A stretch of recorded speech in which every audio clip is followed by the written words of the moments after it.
تنور گازی 90 کالا مدل 4 سینی هست. من خریدم.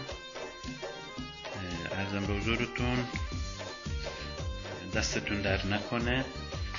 خیلی زود به دستم رسید. بسته‌بندی و کارتونشم که عالیه. البته من درش آوردم.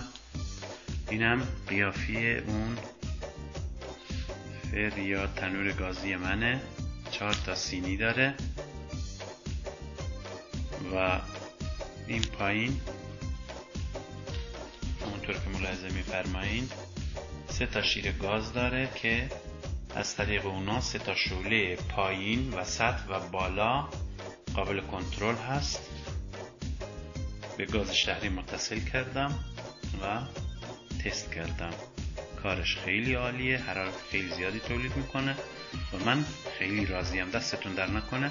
البته اینم بگم که از روزی که من سفارش دادم 3 روزه به دستم رسید. خیلی خیلی خوب بود. دستتون در نکنه. ممنون.